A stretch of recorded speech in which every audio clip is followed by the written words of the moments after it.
जय हिंद दोस्तों। Class 9th new NCERT theorem number 5। पिछले क्लास में हम लोग थ्योरम नंबर 4 को कंप्लीट कर चुके थे। आज की क्लास में हम लोग थ्योरम नंबर 5 को अच्छी तरीके से प्रूफ करेंगे। क्या बोला जा रहा है? The perpendicular from the centre of a circle to a chord of the circle bisect the chord. इसका मतलब क्या हुआ अभी हम लोग समझेंगे। थ्योरम नंबर जो 5 है वो बोला जा रहा है इसमें the perpendicular from the centre of a circle to a chord of the circle bisect the chord. इसका मतलब ये हुआ कि मान लीजिए ये आपका सेंटर हुआ और ये आपका क्या हुआ, ये आपका होगा कॉर्ड। अब क्वेश्चन बोला गया है कि perpendicular from the centre of a circle to a chord. कहने का मतलब सेंटर से इसका नाम रखते हैं ए, इसका नाम रखते हैं बी। ये एक आपके पास कॉर्ड है और बोला जा रहा है कि सेंटर से इस कॉर्ड पर एक परपेंडिकुलर लाइन ड्रॉ करना है। क्या ड्रॉ करना है? सेंटर से एक परपेंडिकुलर लाइन ड्रॉ करना है। ठीक है, इसका सेंटर का नाम रखते हैं ओ।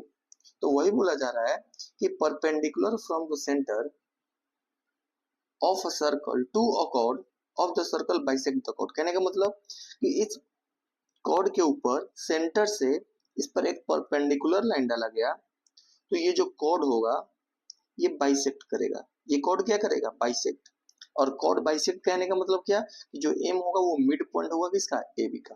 तो सबसे पहले आपको गिवन में बताया जा रहा है, गिवन में दिया गया है, सबसे पहले आपको गिवन में दिया गया है कि जो ओ एम है वो परपेंडिकुलर है। किसके ऊपर परपेंडिकुलर है? ए बी का ऊपर। इसका मतलब ये हुआ कि जो एंगल ओ एम ए जो होगा वो एंगल ओ एम बी के बराबर होगा। कितना डिग्री?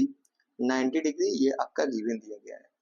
अब कहने का मतलब, अब कहने का मतलब ये हुआ तुम्हें प्रूफ। अब क्या प्रूफ करना है? तो प्रूफ करना है वही कि जो परपेंडिकुलर सेंटर से जो परपेंडिकुलर लाइन कॉर्ड के ऊपर आता है वो उस कॉर्ड को बाइसेक्ट करता है। इसका मतलब क्या कि जो ए एम होगा वो एम बी के बराबर होगा। इसी को प्रूफ करना है। अब ए एम बी को बराबर कैसे हम लोग प्रूफ करेंगे? तो सबसे पहले हम लोग क्या करेंगे, यहाँ पर रेडियस को ज्वाइन कर लेंगे जिससे हमारा दो सर्कल यहाँ पर बन जाएगा। अरे क्या बोलते हैं, दो ट्रेंगल यहाँ पर बन जाएगा। अगर दोनों ट्रेंगल बना हुआ ट्रेंगल को कन्ग्रेंट कर देंगे तो हम लोग कहेंगे कि ये वाला और ये वाला आपस में क्या है? बराबर है। तो सबसे पहले हम लोग प्रूफ में आएंगे। प्रूफ में इन ट्रेंगल, कौन सा ट्रेंगल है?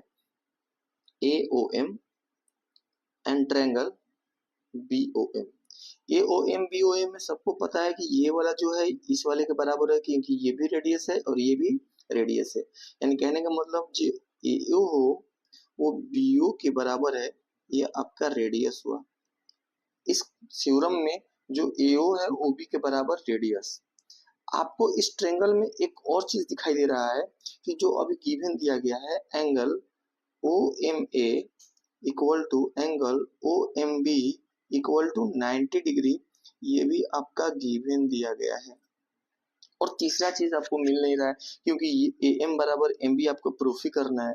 तो अगर A M equal to M B आपको प्रूफ करना है तो दो चीज तो आपको मिल गया है, एक और एक साइड मिल गया है, एक एंगल मिल गया है। एक साइड मिल गया है, एक एंगल मिल गया है, एक और चाहिए। तो दोनों ट्रायंगल में आपको फिर से दिखाई दे रहा है, इसमें है ओ एम ए और इस ट्रायंगल में है आपका ओ एम बी। तो दोनों ट्रायंगल में ओ एम कॉमन दिखाई दे रहा है। तो हम लोग क्या कहेंगे? O M equal to O M, O M equal to O M. ये आपका हो गया कॉमन। तब ये कॉमन हो गया तो हम लोग कह सकते हैं by R H S by CPCT proof. कहने का मतलब क्या? Angle O M A equal to angle O M B equal to 90 degree. ये आपका गिवन दिया गया है। जो ओ एम है और ओ एम दोनों ट्रायंगल में ओ एम कॉमन आपको दिखाई दे रहा है।